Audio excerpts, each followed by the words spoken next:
Sejam sempre bem-vindos, senhoras e senhores da terceira série do Paraná. É sempre uma alegria e uma honra recebê-los aqui. Eu sou o professor Antônio. Hoje estamos eu e o professor Ezion aqui dirigindo o nosso encontro, que será sobre um dos gêneros do discurso mais antigos da humanidade. Estamos falando do texto teatral, do gênero dramático, né? A nossa aula se organiza em 3 partes, em 3 movimentos. Observem, a gente primeiro vai conhecer o texto dramático, reconhecendo os elementos constitutivos deste tipo de texto e contexto histórico do teatro modernista.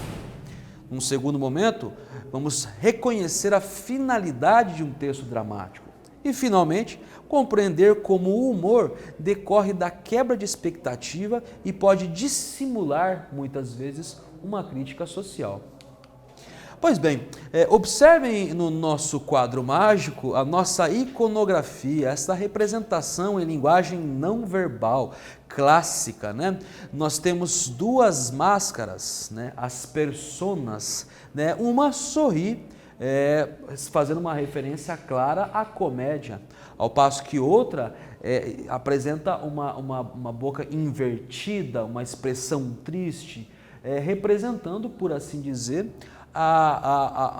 o trágico, o elemento trágico dentro do teatro, né? Você reconhece esta imagem, sabe o que ela representa? Na verdade, eu já antecipei para vocês, né? As máscaras são uma representação clássica do teatro e representam os 2 principais gêneros dramáticos, né? A tragédia e a comédia, né? Observem que é então um gênero com mais de 2.500 anos de história e até hoje está presente em nossas vidas, né? Nas telenovelas e nos teatros espalhados pelo mundo. Então vamos hoje falar de um texto clássico que eu tenho certeza que vocês conhecem, né? Alto da Compadecida, de um grande escritor chamado Ariano Suassuna, né? Então observem entre parênteses e acompanhem a leitura comigo, né?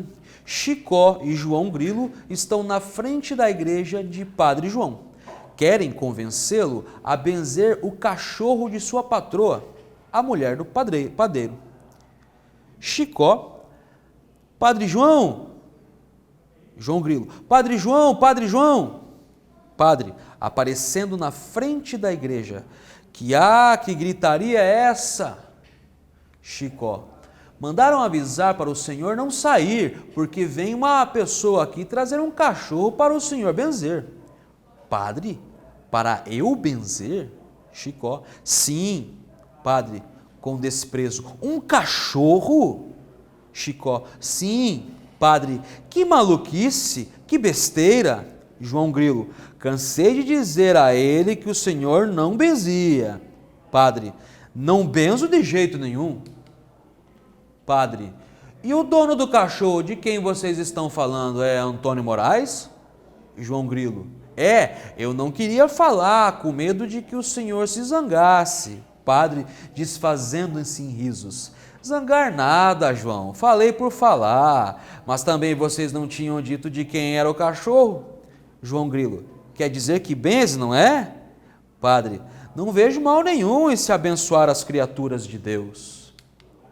Então, nossa primeira atividade, ela se apropria e retoma este primeiro fragmento, essa primeira leitura que realizamos aqui, né? Observem, são 4 questões, por assim dizer, né? Uma pergunta que se desdobra em 4 interrogativas, né? Quais são os personagens aqui apresentados nesta cena, né? Qual é o acontecimento deste texto? Onde se passa a história, né? Qual é aproximadamente o tempo de duração dessa cena? Observem a nossa iconografia, um anfiteatro, um teatro gigantesco, muito bonito, né? Moderno. Vocês têm aí essa representação, inclusive, clássica, que remonta ao teatro grego, né? Com as escadas inclinadas, construído inclusive pensando na acústica deste espaço, né? Respondam aí, eu já volto comentando com vocês o nosso gabarito e as possíveis respostas ou hipóteses de leitura.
Pessoal, acompanhem comigo a releitura dessas questões, que são bastante objetivas e reconhecíveis no texto, né? Quais são os personagens? Qual é o acontecimento central deste texto, né? deste fragmento?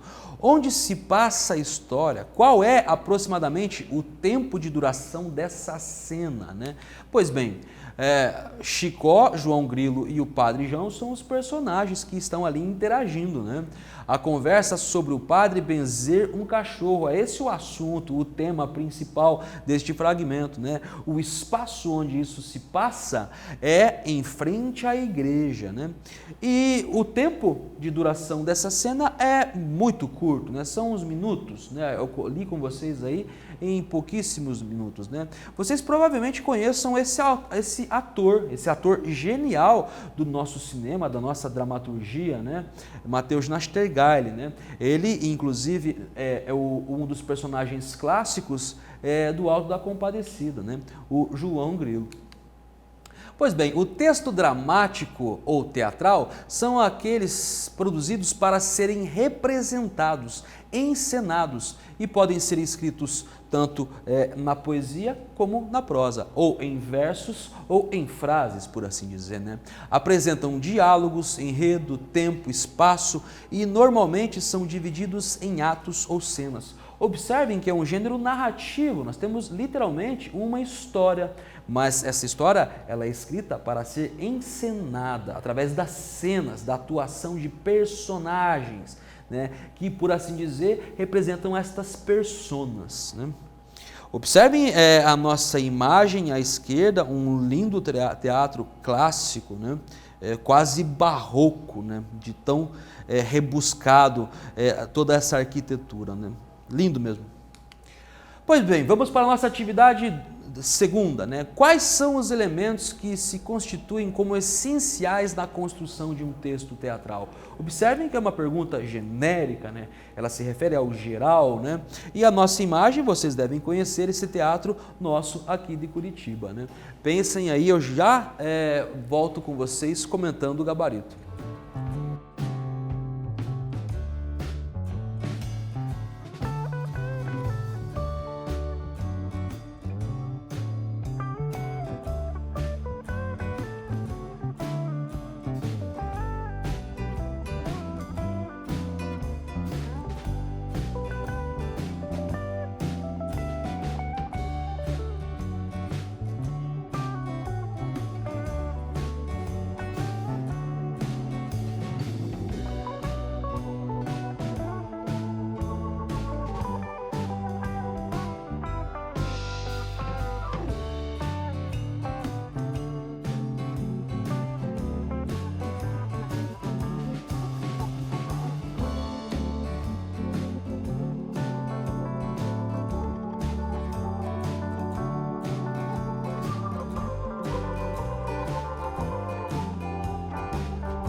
Vou reler com vocês, minha gente, o nosso enunciado, a questão diz claramente, né, quais são os elementos que se constituem como essenciais na construção de um texto teatral, aquele texto que é feito para ser encenado, dramatizado por personagens, atores, né? E comentei com vocês que é uma questão genérica, né? Então acompanhem comigo. O cenário, a música, o figurino são muito importantes no texto teatral e aparecem como indicações entre parênteses. São as rubricas, né? Mas, certamente, os diálogos, as falas dos personagens são essenciais na construção deste tipo de texto, né? Eu queria me deter um pouco mais sobre esse nosso gabarito, né? Observem que além dos personagens, né, dos atores necessários para se dramatizar um texto teatral e das próprias falas, sempre em discurso direto, né, destes personagens, nós temos o cenário, o figurino e a música como elementos muito importantes para esse texto, né? E tudo isso é antecipado pelas rubricas, que sempre vêm entre parênteses, né? É uma espécie de direção da atuação ou do desenvolvimento dessas cenas, né? As rubricas são muito importantes e é elas que nos indicam a situação do cenário, a música ou trilha e o figurino que esses personagens vestem, né? A indumentária destes personagens. Pois bem, vamos então à nossa atividade 3, né? Releia o trecho ao comando, né? Observe que nós temos à esquerda, antecedendo os 2 pontos, o personagem, né? Também faz parte do texto teatral essa referência clara, né? Quem fala primeiro é o padre. Quem responde? Chicó, e novamente o padre se manifesta, né? Observem, o padre diz, né? Para eu benzer, Chicó, sim, padre, com desprezo. Ó a rubrica aí, um cachorro? Né? Agora sim nós temos as questões, né? Letra A, como conhecemos as características dos personagens? Letra B, como podemos saber as relações emocionais dos personagens? E letra C, como sabemos exatamente o que está se passando em cena, né? Atentem aos elementos que compõem o teatro de um modo geral, respondam aí no caderno de vocês, que eu já volto comentando o gabarito.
Gente, retomando nossas questões, elas são bastante objetivas, né? Como conhecemos as características dos personagens? Como podemos saber as reações emocionais dos personagens? E, finalmente, como sabemos exatamente o que está se passando em cena? Pois bem, através de várias indicações entre parênteses durante o texto, são as rubricas, né? No caso do trecho, observe que a reação do padre está entre parênteses, indicando como o ator deve encenar, né? Nós temos ali uma cara de desprezo do padre, né? Que vem entre parênteses na rubrica, né? Qual é a reação emocional, até expressiva desse personagem? É de uma certa reprovação, não é? O que indica então a rubrica é justamente isso. Ela opera, por assim dizer, uma espécie de direção de cena, né?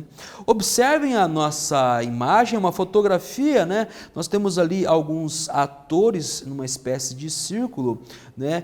Provavelmente ensaiando, inclusive faz parte, né? O texto dramático deve ser antes de ser realizado em espetáculo ou show ou amostra, né? Deve ser ensaiado, né? Pois bem, o texto dramático apresenta, além dos diálogos entre as personagens, algumas observações no corpo do texto para indicar gestos, emoções ou movimentos dos atores, o espaço, a passagem do tempo, os sons, etc. Este importante elemento textual é chamado de rubrica, né? O importante da nossa aula de hoje é reconhecer essa rubrica, né? Que não aparece quando o texto é encenado, mas está lá, né? Nos bastidores, né? Por assim dizer, na coxia da encenação. Então, atividade 4 para vocês. Releia o texto e responda, diz o comando, né? Padre, não benzo de jeito nenhum. O padre, e o dono do cachorro de quem vocês estão falando é Antônio Moraes? João Grilo, eu não queria falar, João Grilo, quer dizer que benze, não é? O padre, não vejo mal nenhum em se abençoar as criaturas de Deus. Por que o padre muda de ideia e se dispõe a abençoar o cachorro, né? Pensem aí nessa questão objetiva, né? Ela está nas entrelinhas, mas eu tenho certeza que vocês são capazes de responder essa questão. Eu já volto complementando o gabarito com vocês.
Observem, gente, que o nosso enunciado é claro, é objetivo, uma pergunta explícita, né? Por que o padre muda de ideia e se dispõe a abençoar o cachorro? Naturalmente, vocês deveriam reler o texto, sempre retomar o texto para responder às nossas questões, né?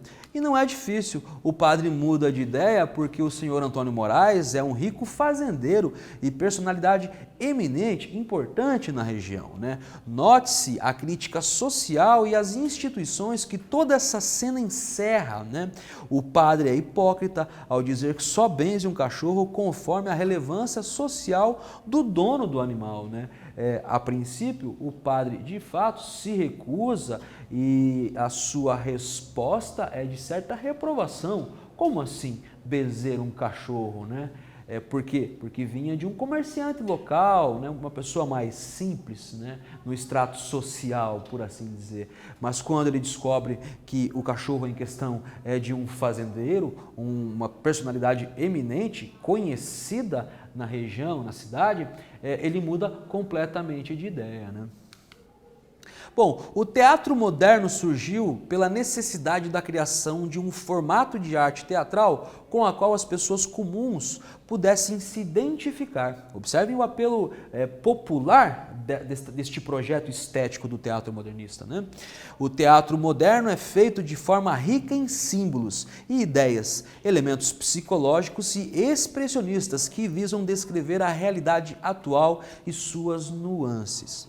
Está bastante ligado ao cotidiano do povo e ao improviso. E, de fato, o improviso do artista é muito importante, uma vez que nós temos nas rubricas apenas indicações de uma espécie de direção, mas este texto ele assimila e está aberto a estes improvisos. Então, o que nós vimos hoje? Vamos retomar. Reconhecemos elementos do texto teatral, né? Reconhecemos o contexto histórico do teatro modernista. Reconhecemos como o humor decorre da quebra de expectativa no texto teatral. Compreendemos que a finalidade de um texto dramático é, sobretudo, a sua encenação. O humor, aliás, não só decorre de uma quebra de expectativa, como também encerra, em alguma medida, uma crítica social. E isso é muito comum no teatro moderno, né? Um abraço carinhoso em cada um de vocês. A gente se vê em breve nas nossas próximas aulas.